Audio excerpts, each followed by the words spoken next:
हरिओम. आज गुरुवार 23 जुलै 2026. सद्गुरू ब्रह्मचैतन्य गोंदवलेकर महाराज यांच्या प्रवचनातून आज आपल्याला ते सांगणार आहेत की आधी श्रद्धा, मग कृती आणि नंतर अनुभव.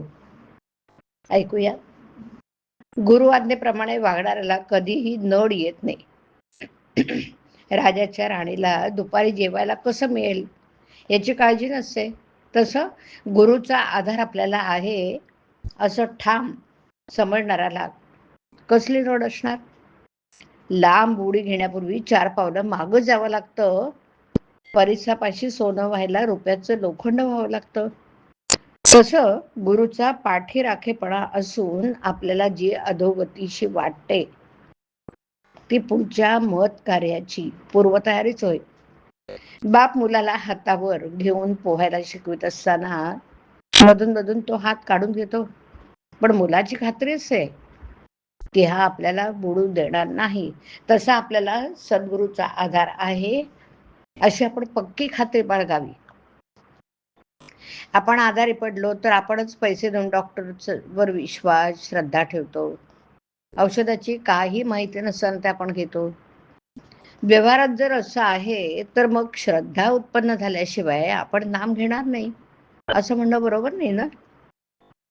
डॉक्टरवर विश्वास येतो याचं कारण असं की आपल्याला जगायची इच्छा आहे. तसं भगवंताच्या प्राप्तीची तळमळ असेल तर मनुष्य त्याचं नाम घेतल्याशिवाय राहणार नाही. आधी श्रद्धा, मग कृती आणि नंतर कृतीच्या फलाचा अनुभव, असा व्यवहाराचा नियम आहे. परमार्थामध्ये आपण त्याच मार्गाने जावं. व्यवहारात तुम्ही एकमेकांवर जेवढी निष्ठा ठेवता तेवढी जरी भगवंतावर ठेवली तरी भगवंत तुम्हाला खात्रीने समाधान देईल. आगगाडीत ड्रायव्हरवर विश्वास ठेवून आपण स्वस्त झोप घेतो, त्याप्रमाणे भगवंतावर श्रद्धा ठेवून काळजी न करता आपण स्वस्थ राहावं. ड्रायव्हरपेक्षा भगवंत नक्कीच श्रेष्ठ आहे. परमार्थात अंधश्रद्धेची मुळीच गरज नाही, पण तिथे श्रद्धेशिवाय मात्र मुळीच चालायचं नाही. सांगणारा कसाही असला तरी ऐकणाऱ्याची जर खरी श्रद्धा असेल तर त्या श्रद्धेनेच त्याच्या अंगी पात्रता येईल. संतांच्या सांगण्यावर पूर्ण श्रद्धा ठेवावी. अशी श्रद्धा असणं ही फार भाग्याची गोष्ट आहे. खरं म्हणजे अशी श्रद्धा ज्याला लाभली तो लवकर सुखी झाला.